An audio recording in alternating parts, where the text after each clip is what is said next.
So I'm going to show you a couple of protocols here that you can use for your wrist stretches. So first of all, you've got your contract lengthen. So you can use any of the wrist stretches that I'm going to show you in this video. What's going to happen is you're first going to establish a stretch, which, you know, it can be uncomfortable, but it shouldn't be painful. If it's painful, you're going to be stretching too far into it, and you should modify the stretch.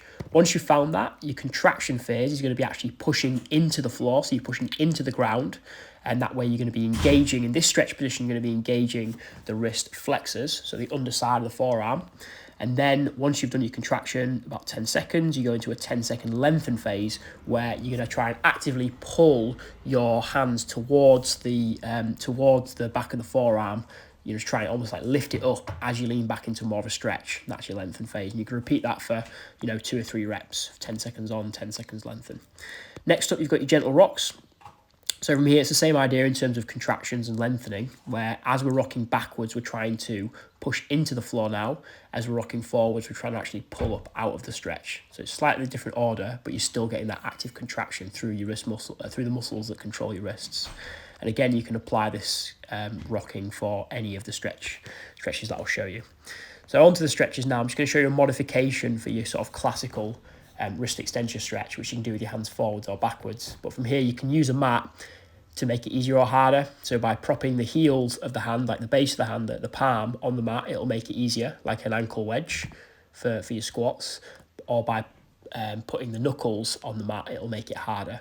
And you can do the same thing with the wrist flexor stretch as well, where you put your back of the hand to the floor. Next up, we've got our reverse wrist extensor stretch. So this just sort of stretches a slightly different position of your wrists. I find this one quite good for things like planches and handstands, and maybe sometimes when you get into more awkward positions, if you're doing like pirouettes or handstand walks. And then we go into the wrist flexor stretches. So I'm just showing you there that these are the wrist flexors. You'll feel these straight away, up the front side, the sort of top side of your forearm.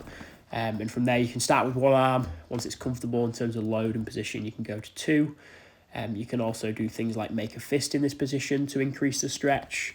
And again, you can do your contract lengthens as well.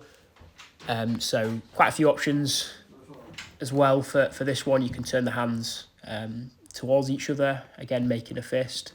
And you can apply stuff like the gentle rocks I'm showing you here.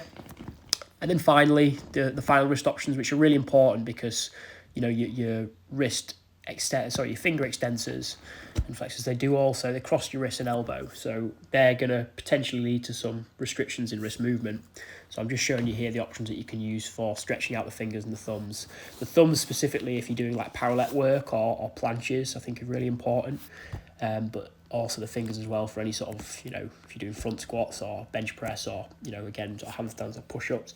It can be a nice way of increasing the amount of control and range of motion through your wrists. Again, you can apply the same, methods here with the contract lengthen, using your finger support or with the gentle rocks as well. And then lastly here, I'm just showing you some active finger lifts, which are quite a nice one to try, very difficult.